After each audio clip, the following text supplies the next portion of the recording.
Pensar Europa es hablar de un continente, hablar de cultura, hablar de idiomas, hablar de cosas positivas relacionadas con el arte, con la pintura, la literatura, la ciencia, la religión. Es hablar también de colonialismo, de imperialismo, de guerras, de desarrollo tecnológico, de arquitectura. Esto que desde Europa se heredó al resto del planeta a través justamente del vasallaje y a través justamente de las prácticas de extracción colonialista e imperial. Europa es un continente ubicado en el hemisferio norte, mayoritariamente en el hemisferio occidental. Las fronteras de Europa se sitúan justamente en la mitad occidental del hemisferio norte. Está limitada por el Océano Ártico hasta en el norte, el Mediterráneo por el sur y por el oeste llega al Océano Atlántico. Limita con Asia, de la que se separan en la altura de los montes Urales, el río Ural, el mar Caspio, la cordillera del Cáucaso, el mar Negro y los estrechos del Bósforo, así como los Dardanelos. Europa es uno de los continentes que conforman el supercontinente euroasiático, situado entre los paralelos 35, 30 y 70-30 de latitud norte. Europa es el segundo continente más pequeño en términos de superficie, solo por encima de Oceanía. Abarca unos 10.530.751 kilómetros cuadrados, o dicho de otra manera, únicamente el 2% de la superficie del mundo y alrededor del 6.8% de las tierras emergidas. Hoy, hoy hablamos de Europa, de los europeos, de si existe una Unión Europea y qué la influye, qué la delimita, qué la debilita, por qué no es tan fuerte como era antes. Así que vayan por su lápiz, vayan por su pluma, traigan su libreta, su laptop, su tablet y tomen nota porque hoy hablamos muchísimas cosas sobre este continente. Sin más, comenzamos.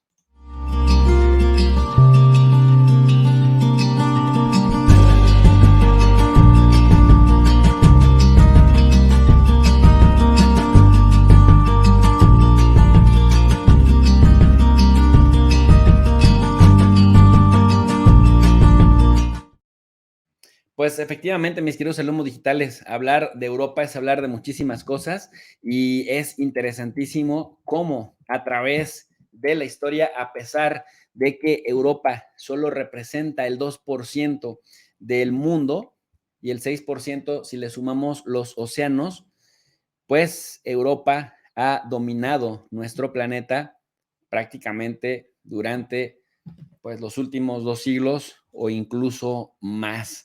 Por ello, vale muchísimo la pena repensar Europa, reflexionar Europa, sus significados, su historia y finalmente quienes pasamos o heredamos procesos de mestizaje, pues algo tenemos de europeos, nos guste o no.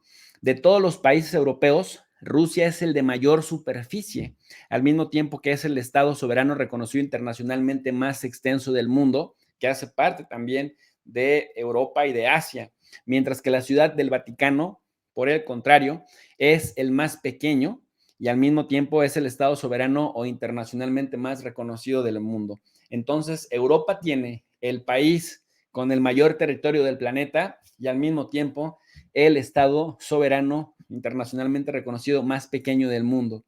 Europa es el cuarto continente más poblado de Asia, África y América, con una población de 740 millones de habitantes o alrededor del 10% de la población mundial.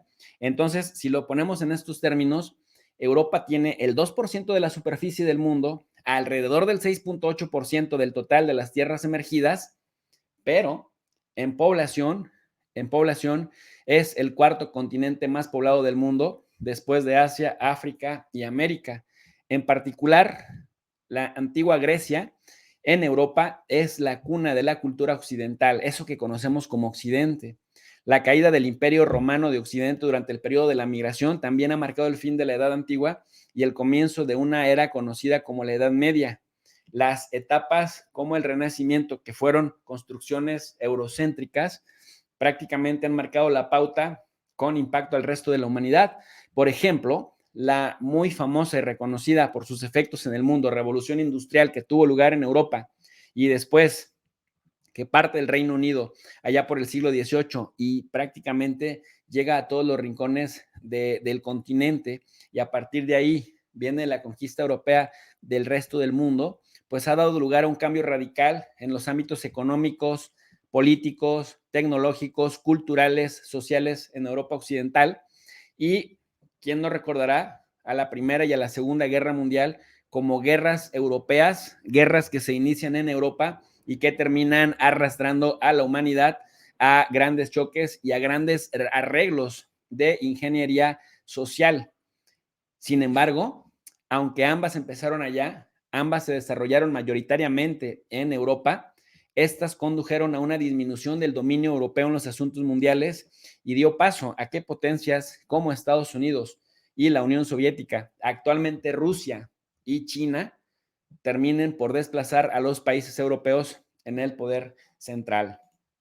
Sirva pues esta breve introducción para presentar a nuestro amigo, analista, historiador, experto en economía política internacional, José Ramón Bravo, quien nos acompaña desde Europa, justamente para hablar o para responder a la pregunta de si existe realmente en este continente europeo una Unión Europea y qué factores influyen en su debilidad o fortalecimiento. Mi querido Ramón, gracias por aceptar la invitación, bienvenido. Muchas gracias a ti y de nuevo muy contento de estar aquí. Bueno, no sé si quieres que empiece por una respuesta corta y después podemos explayarnos o cómo prefieres que enfoquemos la cuestión. Tú estás en tu casa, mi querido Ramón, así que si quieres empezamos por esa propuesta final que nos hiciste. Bueno, la respuesta, corta sería decir que no, la Unión Europea realmente no es una unión, más allá de lo que significa el entramado de instituciones y de relaciones entre esas instituciones y entre los Estados miembros, que es ciertamente muy complejo y que ha dado lugar pues a toda una red, ¿no? Muy complicada y muy entrelazada de relaciones no solamente políticas, sino también económicas y, bueno, en otros ámbitos también, como sabemos, como el de la seguridad, y que se extiende más allá de lo que es propiamente eso que se llama la Unión Europea, ¿no? Entonces, por un lado está la realidad, digamos, histórica, institucional, jurídica, política, de lo que se llama la Unión Europea, y por otro lado, pues todo lo que sería digamos, lo que podríamos llamar la ideología de la Unión Europea, ¿no? La ideología del europeísmo y todo lo que ha acompañado a esa construcción político-ideológica durante muchas décadas en el continente europeo, que se ha proyectado también sobre el resto del mundo, pero que especialmente dentro del ámbito de la propia Unión Europea, de la propia comunidad de países que pertenecen a ese espacio que llamamos la Unión Europea, pues ha sido especialmente persistente durante los últimos, pues, las últimas décadas, ¿no? 30, 40 años por lo menos. Entonces, yo creo que siempre es importante diferenciar la realidad institucional, la realidad política, de todo lo que es el lenguaje, podríamos decir, ideológico, el lenguaje político como tal, y bueno, pues lo que sería la estrategia y las verdaderas relaciones de poder que están por detrás de esa construcción que se ha llamado la Unión Europea, ¿no? Ramón, ¿podríamos pensar en el proceso de la pandemia en donde de pronto esa portentosa institución que tiene bellos edificios como los que estamos viendo en Bruselas, en Estrasburgo y que en Alemania, y que hemos visto a muchos de los personajes célebres de Europa hablar de los valores europeos, habrá sido la pandemia la que decía yo, a pesar de esto que se ve tan portentoso, mostró la debilidad de la Unión Europea cuando vimos que cada uno de los países empezaba a cerrar las fronteras, cuando cada uno de los países de manera descoordinada empezaron a conseguir vacunas, empezaron a demandarse y a denunciarse entre ellos porque se pirateaban las vacunas, se asaltaban en los mares, se quitaban componentes de la vacuna, principios activos, etcétera. lo que desenmascara esta falta de unidad, o ya el fenómeno venía dándose desde antes, Ramón? Yo recuerdo que escribí un artículo para una revista llamada El Catoblepas en Asturias en abril del 2020, si no me equivoco, ¿no? Hacía poco que había estallado la pandemia y hablaba precisamente de estas cuestiones, de lo que es la geopolítica en tiempos de pandemia. Evidentemente faltaba mucha perspectiva para ver cómo se iba a desarrollar esto, pero lo que en ese momento se vio es con mucha claridad las fracturas reales que había en las relaciones entre los estados de la Unión Europea, ¿no? Pero esas fracturas y esas diferencias ya venían de mucho tiempo atrás, lógicamente, y se habían manifestado no solo a nivel político, institucional, público, digamos, sino también, por ejemplo, en el ámbito académico. Yo que, bueno, estoy más familiarizado quizá con el ámbito de la economía, de la historia económica, pues estaba familiarizado con una serie de trabajos, de obras, de autores de varias nacionalidades. Por ejemplo, estoy pensando en varios economistas italianos que habrían criticado el proceso de construcción europeo, sobre todo desde el punto de vista de la unión monetaria, ¿no? Cómo había perjudicado a la soberanía monetaria de los países del sur de Europa. Y quiero decir que esas fracturas ya llevaban mucho tiempo manifestándose y eran evidentes, y las críticas, pues hacía ya muchos años que se habían estado haciendo públicas en varios ámbitos. Lo que pasa es que, claro, la dimensión que tuvo la pandemia, y especialmente a raíz de la falta de solidaridad que mostraron sobre todo los países del centro-norte de Europa respecto a otros países a la hora de colaborar en una situación, pues hasta entonces, no voy a decir desconocida, pero sí, pues bueno, que no se había esperado, no se sabía realmente cómo reaccionar por parte de los gobiernos, pues se puede decir que fue un gran momento, digamos, crítico en lo que es eso que se ha llamado la construcción europea, si es que alguna vez fue una construcción de algo, porque dejó a las claras pues las debilidades de todo ese proceso, ¿no?, de construcción europea, cómo al final, en realidad, los estados,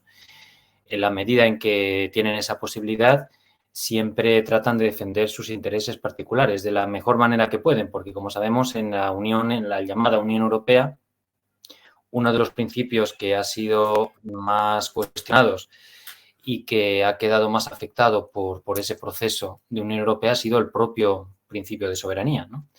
Pero los estados europeos siguen siendo estados a pesar de todo. De hecho, si uno consulta los documentos oficiales informativos por ejemplo, de la Comisión Europea sobre lo que es la Unión Europea, qué hace, que se puede consultar en Internet muy fácilmente en español, pues te definirá efectivamente la Unión Europea como una unión económica y política, ¿no?, entre una serie de estados europeos, 27 concretamente, y que tiene su origen en una serie de tratados internacionales, pero al mismo tiempo se establece que esos estados, en principio, son estados soberanos. No dice en principio, dice que son estados soberanos. Nosotros decimos en principio porque luego hay que diferenciar la soberanía teórica o formal de lo que sería la soberanía real, material, ¿no?, de esos estados. ¿Qué margen realmente tienen de soberanía? En realidad, el propio hecho de hablar de margen de soberanía en sí mismo ya nos plantea un problema, porque la soberanía o existe o no existe, ¿no? No es que pueda haber un margen, porque como cuando a veces se dice es que se han cedido parcelas de soberanía a las instituciones comunitarias. Una soberanía no es una cosa que se puede ceder. Sería como un poco ceder la vida. Es decir, no, el Estado existe o no existe, o tiene independencia o no tiene independencia. Entonces, si uno cede la independencia a una potencia extranjera, entonces deja de ser independiente, por principio, ¿no? Y ahí tenemos pues una construcción que en algunos sentidos no es tan novedosa como se pretende, ¿no? Los estados han estado colaborando a lo largo de la historia a distintos niveles. Se han creado estructuras de cooperación a veces complejas, no administrativa ni burocráticamente en el sentido de la Unión Europea de hoy, pero sí que ha habido situaciones complejas de equilibrio también de poderes en el mundo en el pasado, pero sí que es a veces difícil de definir, ¿no? Definir en cuanto a su naturaleza. Podemos intentar hacerlo de acuerdo con el origen y de acuerdo con el desarrollo que ha tenido la Unión Europea, pero de entrada es una estructura compleja, o cualquiera que se haya puesto a analizarla, pues habrá podido comprobar, ¿no? Ramón, aunque pareciera descabellado lo que estamos platicando de la falaz unidad de la Unión Europea, yo recuerdo mucho este caso que está aquí en pantalla, ¿no? Cuando Francia rechazó abiertamente el proyecto del gasoducto MidCat, ¿te acuerdas? De este que Sí. está, que cruzaría, que conectaría, digamos, a España y Alemania para que Alemania no se quedara sin gas. Y entonces uno se pregunta, le exigen a Alemania que entre a una guerra que no es suya, la guerra contra Ucrania, le exigen a Alemania que rompa el Nord Stream, que no eche en funcionamiento el número 2, que prácticamente se quede sin gas.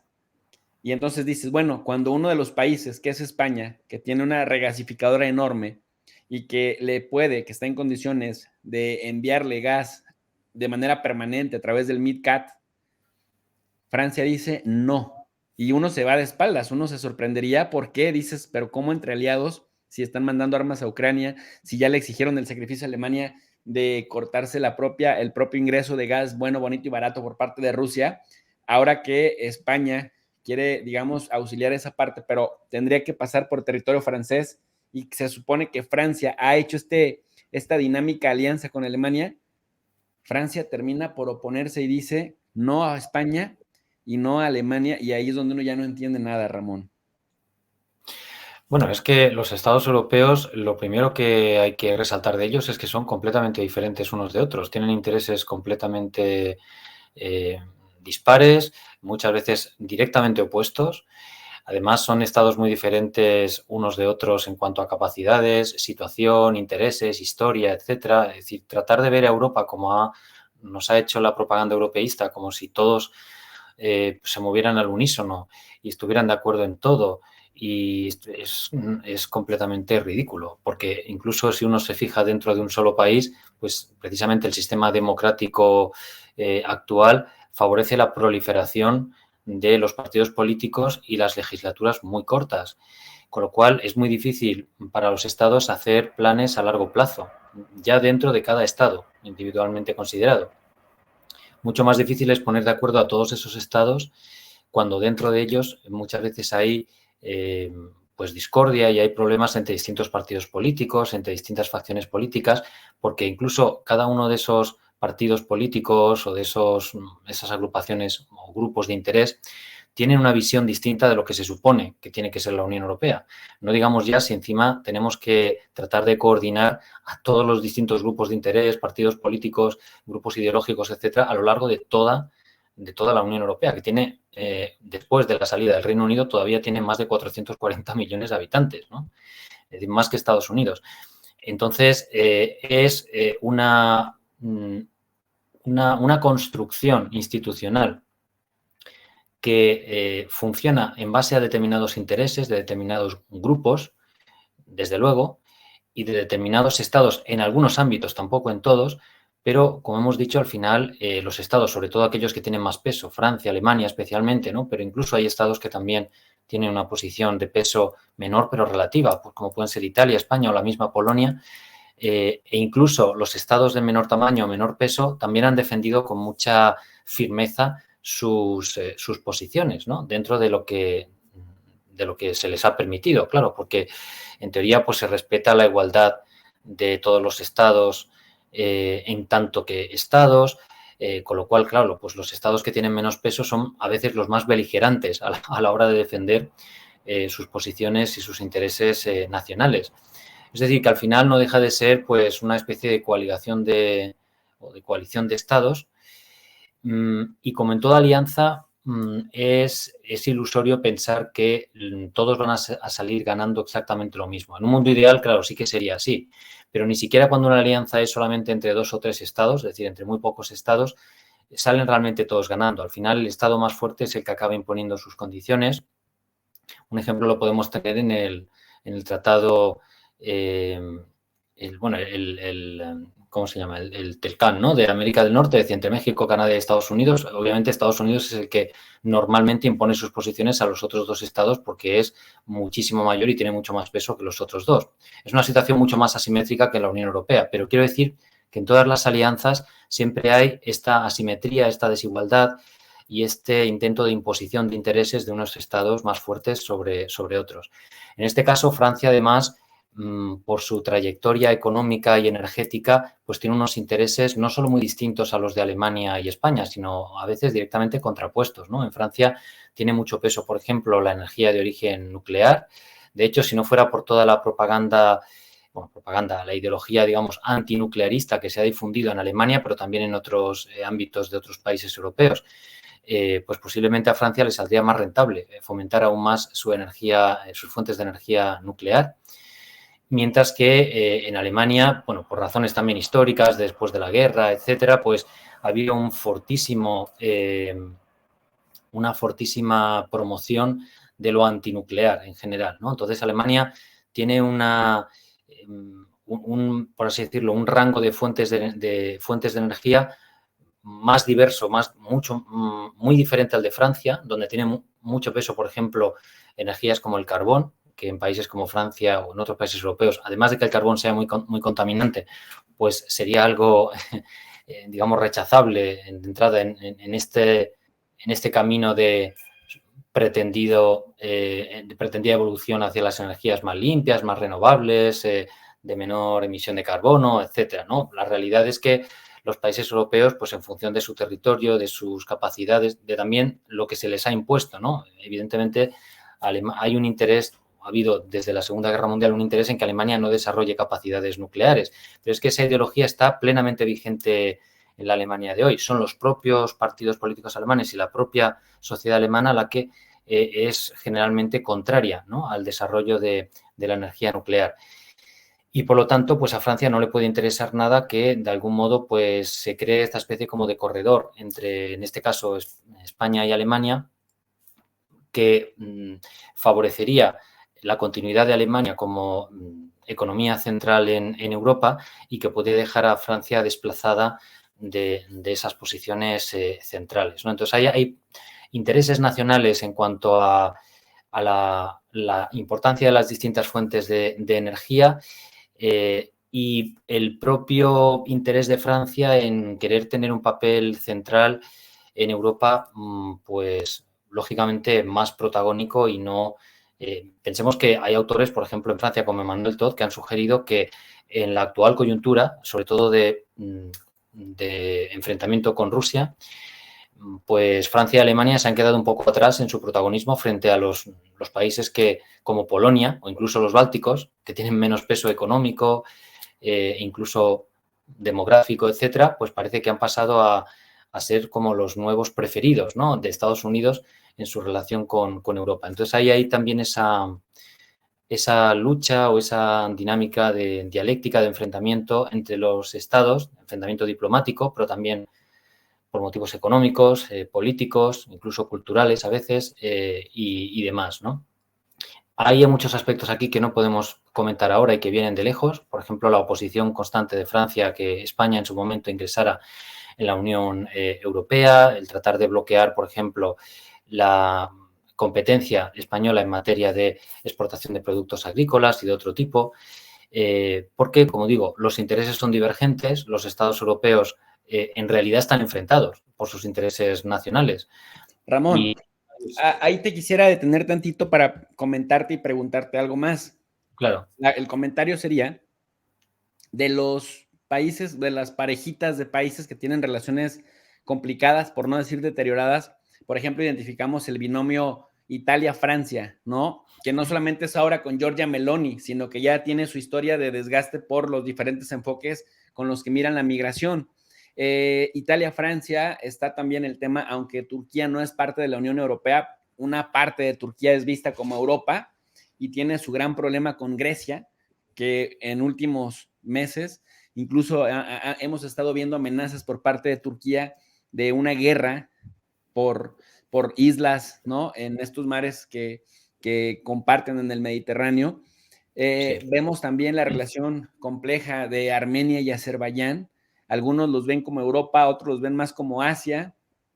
Luego vemos también estas diferencias media dormidas, pero que de pronto cuando se inflama el nacionalismo en España, nuevamente se habla de Gibraltar y de recuperar Gibraltar y Gibraltar como como territorio español y no británico, que ahí está, digamos, el tema, o el asunto de Irlanda del Norte y Gran Bretaña, o también vemos los reclamos cada vez más insistentes cuando los polacos intentan incendiar, digamos, la política europea con los reclamos de pagos por daños a Alemania en la Segunda Guerra Mundial, ¿no? Una Polonia que de pronto dice, oye, me debes un billón, o sea, millón de millones, 350 y tantos mil millones de euros para que nos compenses los daños de la guerra, y Alemania diciendo, no, oye, pero pues tú renunciaste a esos derechos antes.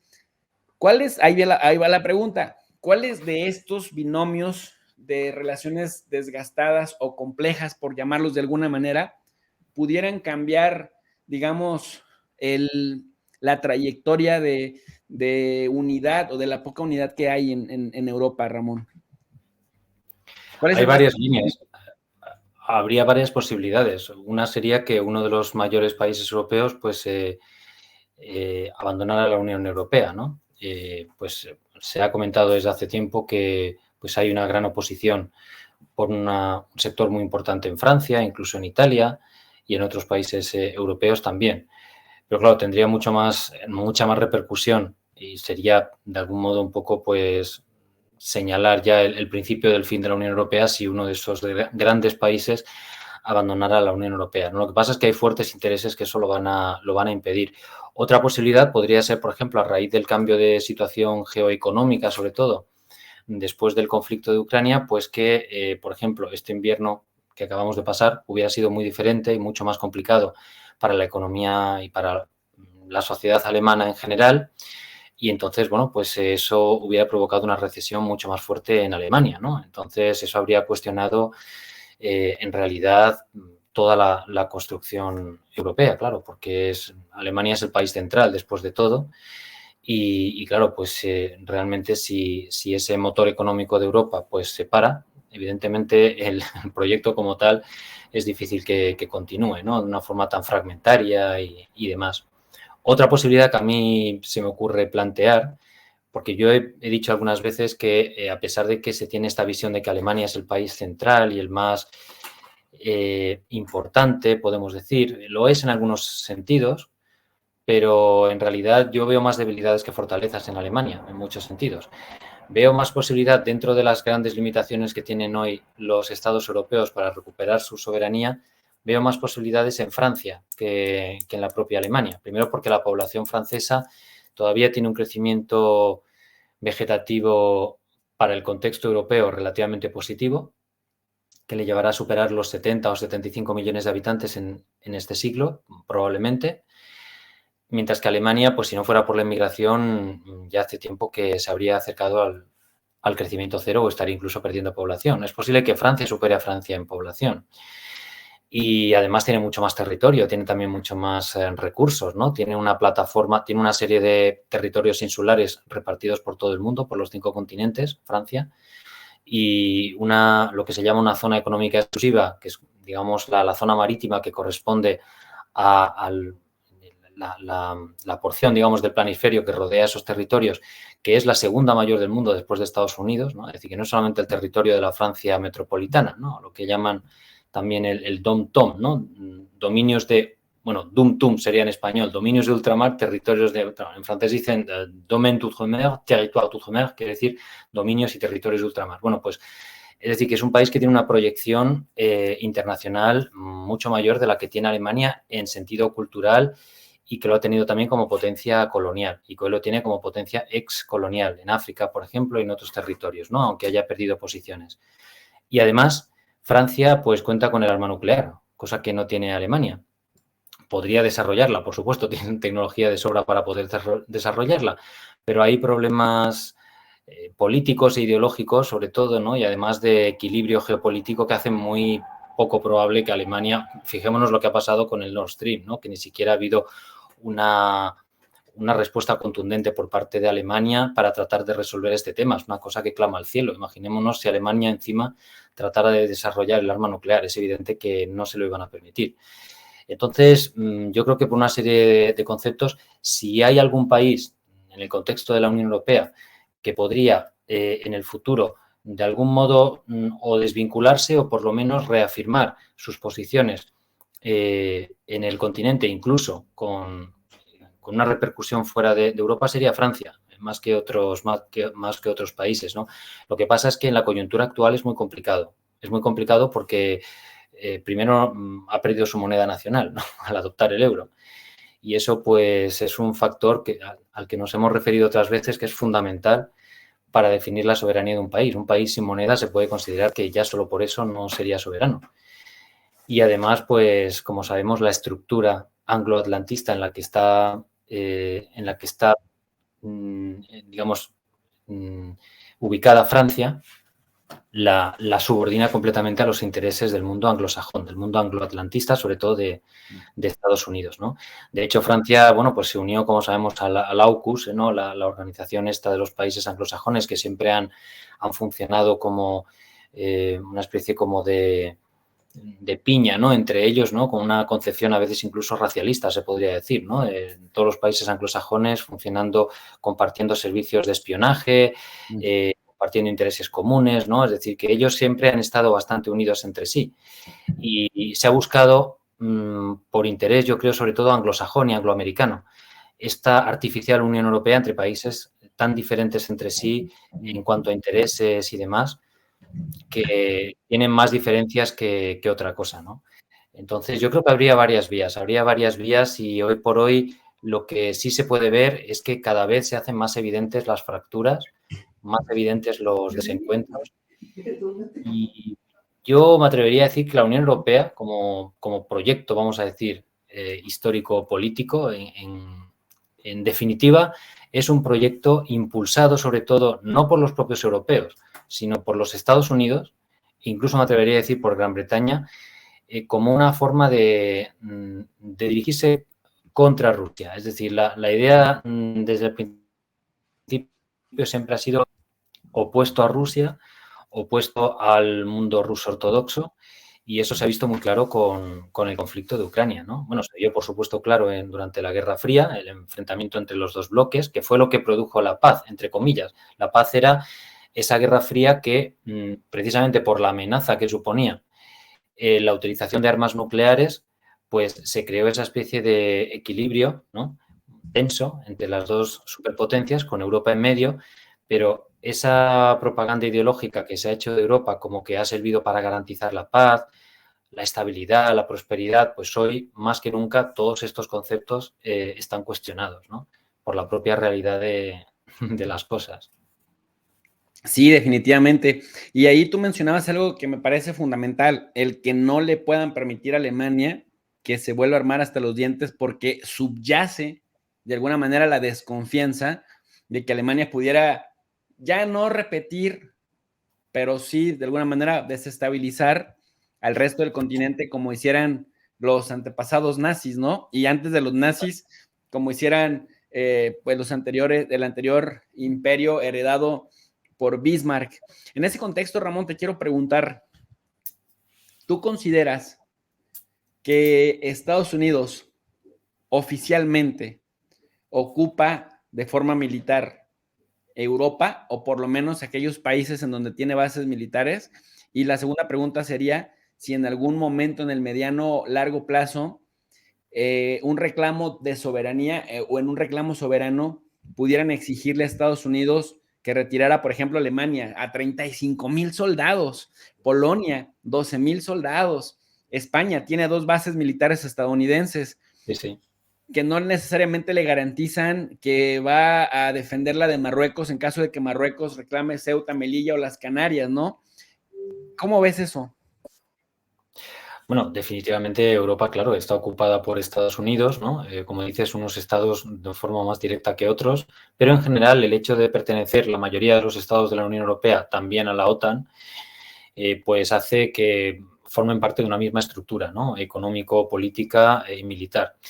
Y esta estructura claramente es una estructura que funciona sobre todo al servicio de los intereses de Estados Unidos, los intereses imperiales y geoestratégicos de Estados Unidos. Eso se ve clarísimo, cualquiera que, en fin, no sea ciego ni sordo, puede ver claramente que el comportamiento de los políticos europeos a nivel de las instituciones europeas, pero también incluso de sus propios estados respectivos, básicamente responden a los intereses de Estados Unidos, ¿no? No es posible imaginar, es muy difícil imaginar hoy en día que un Estado europeo, un Estado sobre todo de peso, ¿no?, pudiera llevar a cabo una política contundente en defensa de los intereses nacionales, de una política totalmente independiente, soberana, si esos intereses estuvieran directamente en contra de los de Estados Unidos, ¿no? Eso lo puede hacer pues China, lo está intentando hacer Rusia, lo puede hacer un gran país que tenga un peso y que tenga unas capacidades de oposición, que pueda jugar algunas cartas, pero esa estructura que se ha creado ahí es muy complicada por diversos motivos, porque los Estados europeos pues están subordinados a esa estructura militar, a una estructura, a un sistema financiero y monetario que también se subordina a los intereses y a todo el sistema norteamericano del dólar, porque es que en cierta forma hasta el propio euro es una extensión del dólar, ¿no? Es decir, es una estructura compleja que lo que garantiza seguramente precisamente es la neutralización del poder de los estados europeos, ¿no? Y no solamente eso, sino que además estos estados europeos nunca puedan unirse en una estructura similar o comparable con Rusia, porque si lo hicieran, evidentemente Rusia sería la potencia central en esa estructura, ¿no? Entonces, una Rusia unida al resto de Europa claramente haría que la hegemonía de Estados Unidos pues no fuera la que es hoy en día. Los Estados Unidos claramente tendría que olvidarse, por mucha potencia que tenga en muchos ámbitos, de ser la potencia hegemónica que es si esa estructura, en vez de funcionar entre Estados Unidos y Europa, funcionara entre Europa Occidental y Rusia, ¿no? Entonces, si lo vemos con esta visión amplia, geopolítica, la razón de ser es que además viene de las guerras mundiales, ¿no?, donde se enfrentaron los grandes imperios, las grandes potencias y evidentemente toda esta construcción, lógicamente, pues con la propaganda europeísta, claro, no se va a decir que es en favor de Estados Unidos. Pues se dice que es pues para garantizar la paz, para que no pueda haber guerra, pero bueno, es que entre otras cosas no hubo guerra porque se partió Alemania en dos y luego, bueno, pues se creó la OTAN. Bueno, primero, sí, efectivamente, se creó la OTAN y luego se creó el Pacto de Varsovia, que muchas veces se nos dice que el Pacto de Varsovia, pues, tenía razón de ser, o sea, que la OTAN existía para, de alguna forma, hacer contrapeso al Pacto de Varsovia, ¿no?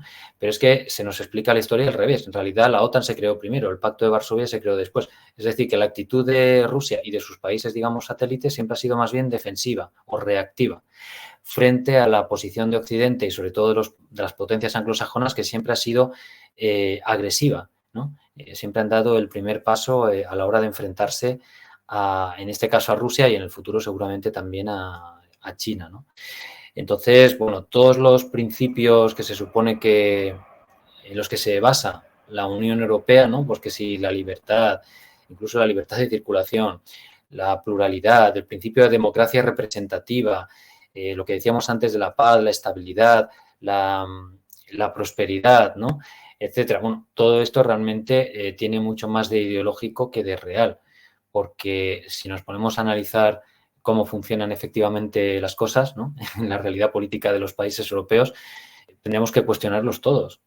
El propio principio de libertad de circulación, sí, existe en teoría y también en la práctica, pero es que es una entelequia pretender que Europa funciona como un Estado soberano.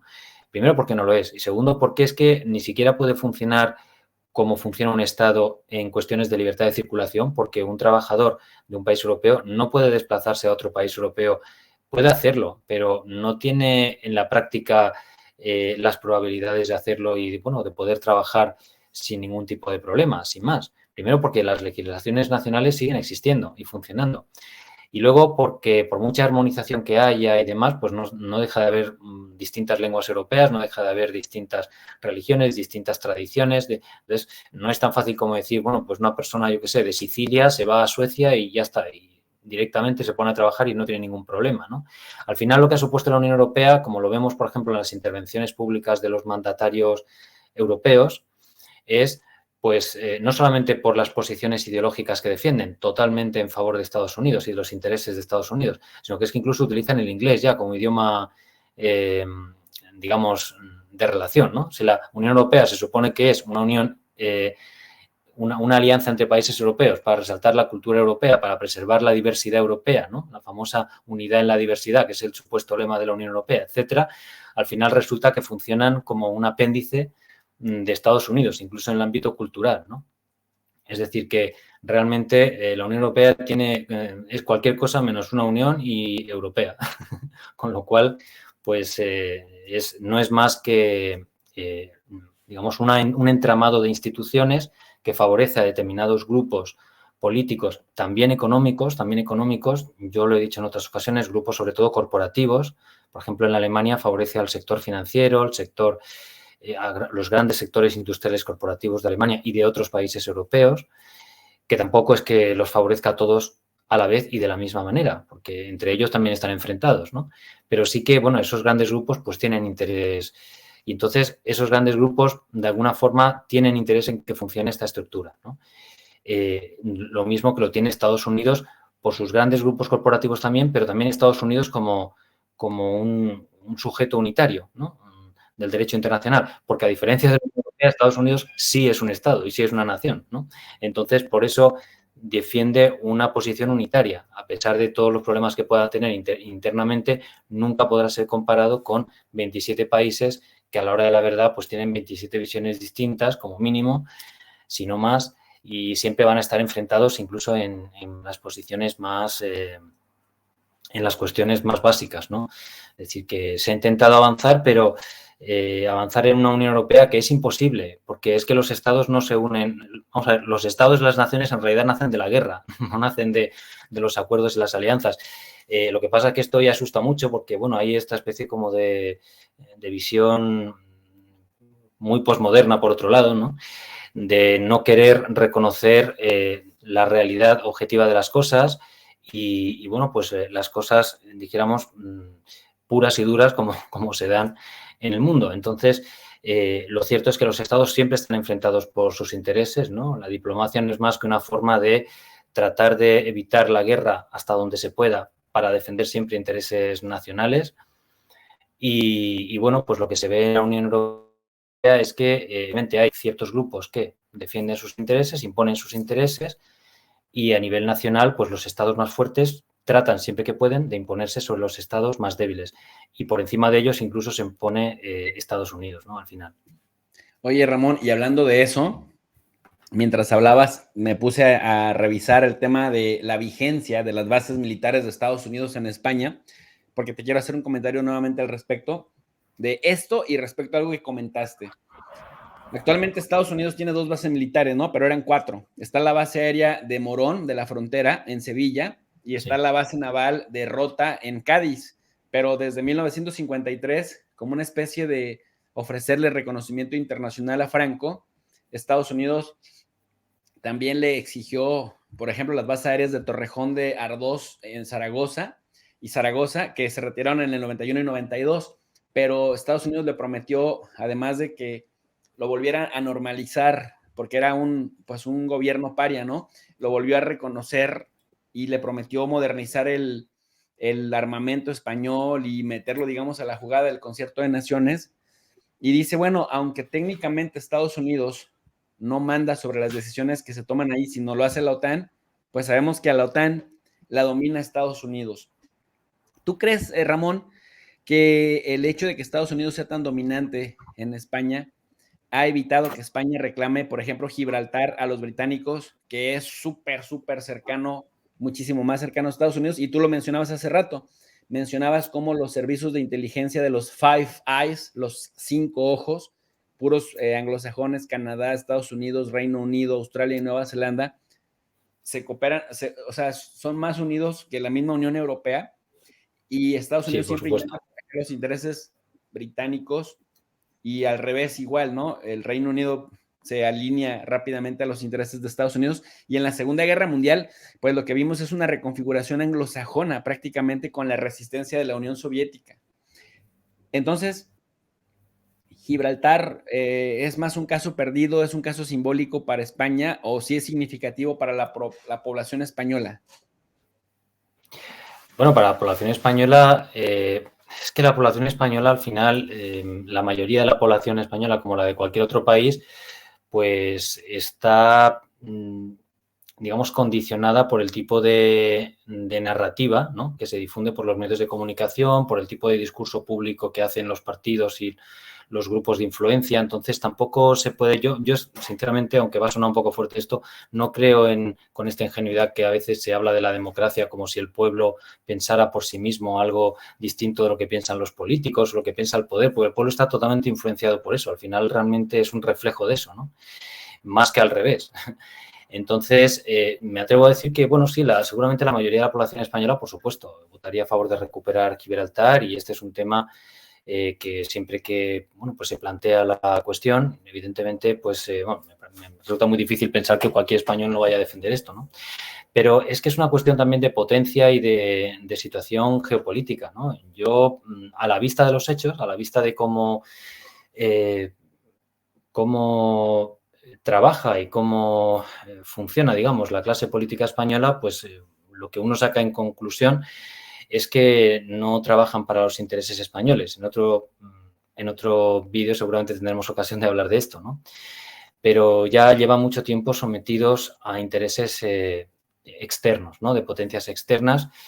Y el Reino Unido, junto con Francia, pero especialmente el Reino Unido, desde el siglo XIX ha dictado en gran parte la política exterior española. Eso cambió solamente en los años 50 con los acuerdos entre España, efectivamente la España de Franco, y Estados Unidos, que hay estudios y diplomáticos, ¿no? Por ejemplo, Fernando Olivier escribió en un libro sobre esto. Fernando Olivier es un diplomático español, ¿no?, que habló sobre esta cuestión, que según él, pues estos acuerdos permitieron a España cierta autonomía respecto a la subordinación que había tenido históricamente respecto a Francia y Gran Bretaña. Pero es que en realidad esa autonomía pues tampoco es tal, porque si bien se distanció un poco en cuanto a su dependencia de Francia y Alemania, lo que pasó es a depender completamente de Estados Unidos, ¿no?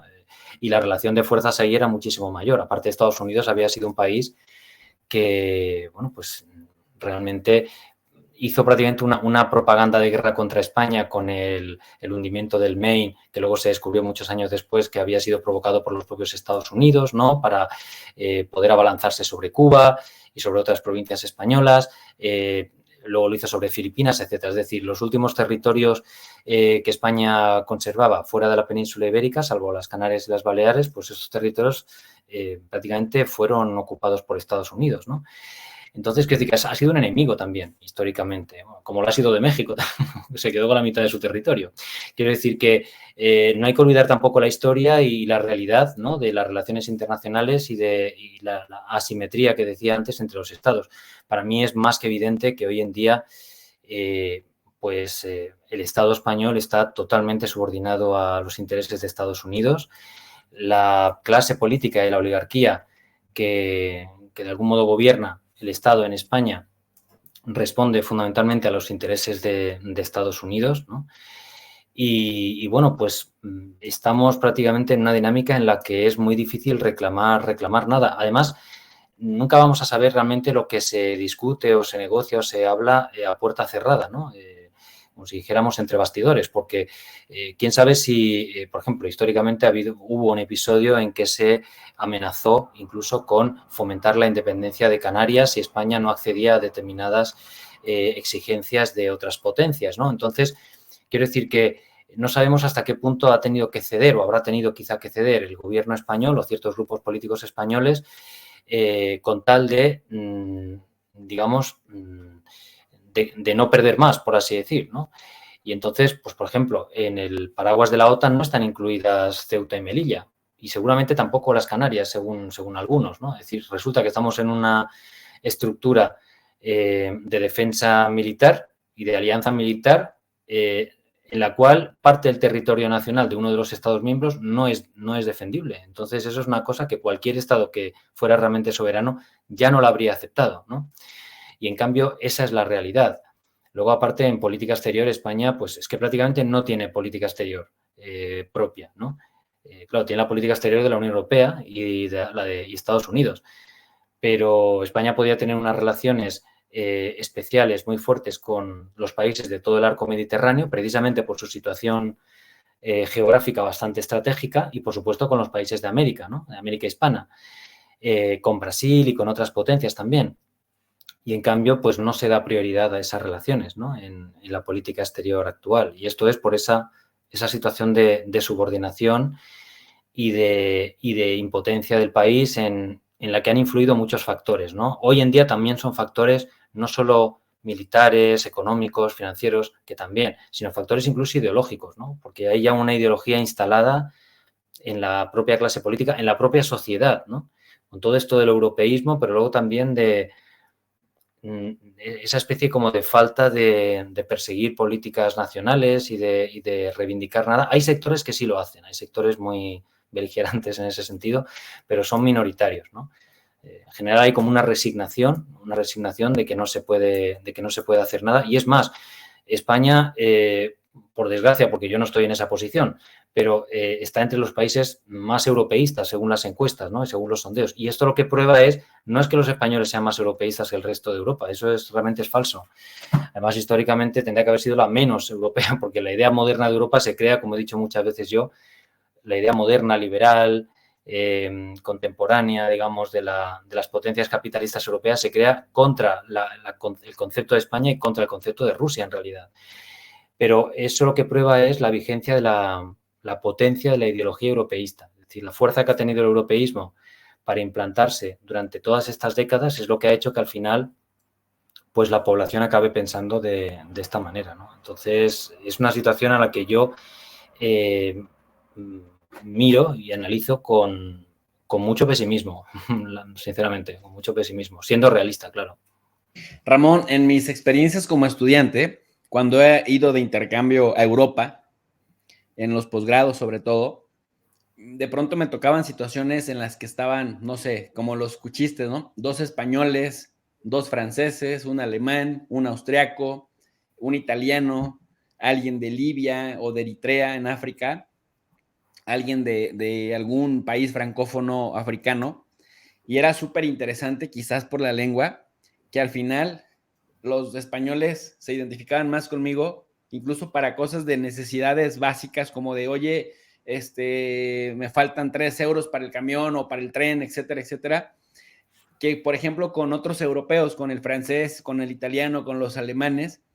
Y esto me recuerda mucho que recientemente acaba de tener lugar acá en República Dominicana la cumbre iberoamericana, en donde se reúnen gobernantes y ministros de países latinoamericanos y también funcionarios de alto nivel del gobierno de España.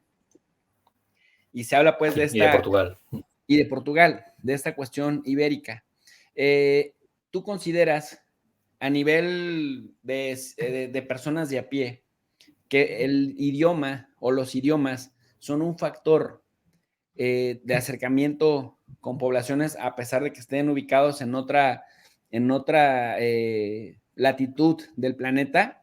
¿O finalmente este proceso de construcción de infraestructura que facilita, digamos, la interconexión de España con el resto de Europa, ¿no? Que un español puede ir más fácilmente a París o que el mismo día por la mañana puede ir a desayunar a algún lugar francés y luego regresar a dormir a España o a, no sé, a Italia o al Reino Unido y luego regresar. 3 países donde se hablan 3 idiomas diferentes, que por ejemplo con un mexicano, con un colombiano o con alguien de Argentina. Bueno, por supuesto que sí, es decir, el idioma es fundamental, pero es que además no es solamente el idioma no existe por casualidad, sino porque hubo una unidad política de todos los países de habla hispana que duró cientos de años. Y no es solamente la unidad política como tal, sino todas las instituciones que se crean, comunes, ¿no?, de funcionamiento a todos los niveles. Por supuesto es la religión, por supuesto son instituciones artísticas, culturales, sociales, de todo tipo, ¿no? Y por supuesto el idioma común es el reflejo de eso. Como hemos dicho otras veces, el idioma común no significa que sea el único idioma. Claro, hay una riqueza y una diversidad en el mundo hispánico, tanto en la España peninsular como en América. Pero eso no es obstáculo para que haya también muchas cosas en común. Entonces, esa realidad histórica existe. Precisamente, una de las, digamos, parte de la lógica que hay detrás de estas construcciones como la de la Unión Europea es evitar que determinados países europeos que han tenido una proyección universal o planetaria, como es el caso de España, como en menor medida es el caso de Francia también, ¿no? Como lo sería Rusia si formara parte de la Unión Europea, por ejemplo, que no forma parte, pues claro, que no se puedan proyectar sobre las áreas que históricamente tendrían que ser de manera natural, casi podríamos decir, pues aquellas con las que establecieran las relaciones más estrechas, ¿no? Aunando pues a esos países que en realidad tienen poco en común. A nivel de ciertos segmentos de la población, ¿no? Educados a determinado nivel, sobre todo por la imposición del inglés, por esta especie como de homogenización cultural a la anglosajona, ¿no? Pues claro, sí, estas pequeñas burguesías o pequeñas oligarquías, podemos decir, pues sí, que claro, circulan entre Europa y muchas veces se identifican más con Europa o con el mundo anglo, con esa idea que tienen de Europa, porque Europa también hay muchas formas de definirla, ¿no? Yo tengo una conferencia muy larga que di el 10 de enero del 2022, hace más de un año, en la Escuela de Filosofía de Oviedo, que se puede ver en Internet, hablando precisamente de Europa en estos sentidos, ¿no?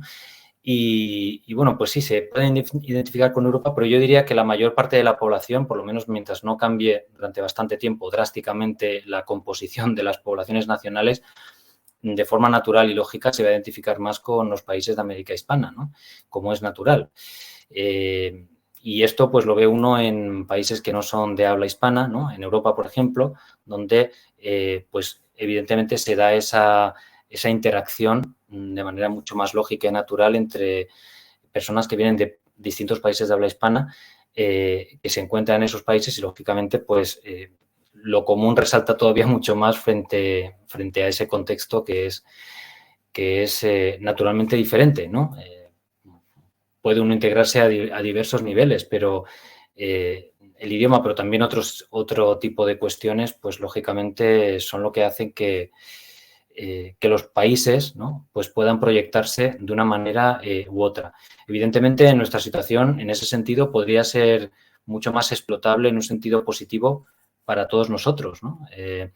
Porque afortunadamente para nosotros, me refiero a todos los países de habla hispana, no estamos en la situación de Dinamarca o de Finlandia, ¿no? Son países que se agotan en las propias fronteras de sus pequeños estados.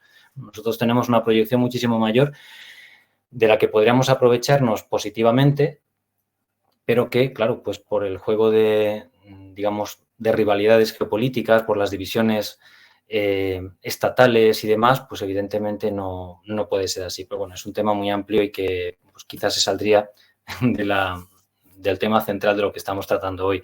Pero sí, evidentemente el europeísmo ha afectado, en mi opinión, negativamente al potencial que tienen las relaciones de España con México, con Argentina, con Colombia, que además hoy en día son grandes países que tienen un potencial de crecimiento muy grande y que todavía lo tendrán más en el futuro, ¿no? Y bueno, y también a su vez para esos países, pues unas mejores relaciones con España les habría facilitado su entrada o penetración en Europa, ¿no?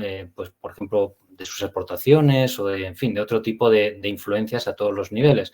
Y en cambio, pues, claro, pues al unir a México con Estados Unidos, a España con Europa, Argentina con el Brasil, pues resulta que los países que podrían de forma natural relacionarse mucho más fácilmente entre sí, pues están todavía más separados, ¿no? Y esa es la realidad política que tenemos hoy. Sí, sin duda alguna. Ramón, para cerrar esta conversación interesante, ¿es el conflicto entre Rusia y Ucrania desde la Segunda Guerra Mundial a la fecha el que marca un antes y después? ¿O es digamos, una etapa más de esa Guerra Fría que quedó incompleta? En parte es una etapa más de la Guerra Fría, pero sí que creo que puede marcar un antes y un después, aunque no se ha terminado el conflicto y habrá que ver el desenlace último. Pero es que ya está teniendo unos efectos clarísimos, ¿no? En cómo se están acelerando procesos, ¿no? Y pues que hace tiempo no se habrían podido prever, por lo menos de una manera tan rápida como los estamos viendo hoy en día, ¿no? Yo recuerdo que hace solamente, pues quizá 10 años o poco más, el solo hecho de hablar de que Estados Unidos estaba perdiendo el poder y la influencia mundial, pues parecía algo muy lejano en el tiempo, ¿no? Que, en fin, casi, no digo ciencia ficción, pero casi. Mientras que hoy en día es que cada vez se habla más de este tema, todavía queda mucho para que efectivamente Estados Unidos pierda la hegemonía, ¿no? Como primera potencia mundial. Pero es evidente que está en todos los análisis de relaciones internacionales. Continuamente oímos hablar de esta cuestión. Dentro y fuera de Estados Unidos también hay muchos analistas que lo están discutiendo, están hablando de ello. Es decir, que esto está demostrando muchas brechas, muchas fracturas, todas las debilidades de esa construcción anglo-occidental que parecía imbatible, que parecía ya que, bueno, pues que era el fin de la historia, ¿no? Como de hecho, bueno, pues Fukuyama propuso y que ellos mismos lo veían así, ¿no? Que no puede haber más, digamos, más evolución y más desarrollo que el marcado por las potencias anglo-occidentales, ¿no? Y todo el mundo tiene que, al final, de un modo u otro, girar en torno de ellos. Pero claro, el mundo es mucho más grande, mucho más complejo y especialmente hoy en día, pues, y cada vez menos, funciona de acuerdo con ese paradigma y con ese parámetro. Entonces, yo creo que sí, yo creo que este conflicto de Ucrania, desde luego, es un punto de ruptura o de principio de ruptura clarísimo, clarísimo, y lo vamos a ver mucho más en los próximos años, incluso me atrevo a decir en los próximos meses, en el próximo año o año y medio, ¿no? Así que hay que estar muy atentos. Pues mi querido Ramón, muchísimas gracias. Gracias por estar pendiente y por enriquecer este espacio educativo, porque ya sabes que la filosofía es elevar el nivel de análisis en las redes sociales y este ejercicio que hacemos contigo cada semana, sin duda alguna que lo hace. ¿Dónde puede estar en contacto la gente contigo, Ramón? ¿Tienes cuenta de Twitter? No, no tengo cuenta de Twitter. Soy poco activo en las redes sociales todavía. Pero como he dicho en otras ocasiones, pueden encontrar bastantes conferencias mías entrando en la página de YouTube de la Fundación Gustavo Bueno, tanto conferencias propiamente de filosofía política si les interesa la filosofía, o bien también pues en el programa Teatro Crítico, que es un programa que también produce la Fundación Gustavo Bueno, en diversos debates, por ejemplo, de geopolítica o de actualidad, en los que yo he participado. Entonces ahí pues hay un gran material audiovisual que pueden consultar y bueno, pues es una especie de think tank español independiente por completo, pero que trata de temas muy variados, ¿no? Uno de los cuales es la política, la filosofía política, que a mí especialmente me interesa, pero también hay otros muchos temas. Por ejemplo, hay filosofía de la música y, bueno, pues filosofía de la moral, de la ética, en fin. Es realmente un espectro muy amplio y bueno, pues pueden consultar esa página, ¿no? Y luego, bueno, yo también en este canal pues he participado en alguna otra intervención contigo sobre temas diversos, ¿no? Sin duda alguna, mi querido Ramón. Pues muchísimas gracias por eso. Y bueno, feliz Semana Santa. Ya nos veremos para las Igualmente. Pascuas. Eso es. Abrazo Que lo fuerte, pases Ramón. muy bien. Gracias. Y gracias también a ustedes, mis queridos alumnos digitales, por habernos acompañado en esta interesantísima charla sobre la cuestión ontológica de Europa, pero también sobre la cuestión interpretativa de si hay Unión Europea, no necesariamente en el término institucional, sino en la praxis cotidiana de los miembros que conforman no solamente esta institución, sino el continente en su conjunto. ¿Qué factores la debilitan? ¿Qué factores la fortalecen? Ya lo escuchamos con José Ramón Bravo. Si les gustó este video, les invitamos a que nos apoyen con su manita arriba, que compartan la transmisión y que se suscriban al canal de Tu Profe de RI y Tu Profe de RI 2.0, como aparece aquí en la descripción de este video. Recuerden que también estamos en Telegram, en Facebook, en Instagram, en Twitter, en donde con hacer clic a cada uno de los links nos pueden encontrar. Si está en su posibilidad y también en su voluntad de apoyar este espacio educativo, con hacer clic ahí al link de PayPal, solito le da la ruta para poder apoyar este espacio educativo y les agradecemos muchísimo por todo el tiempo que pues están retroalimentándonos. Por su atención, gracias. Como siempre les digo, son todos y todas bienvenidas y bienvenidos al canal de Tu Profe de RI. Muy buena tarde.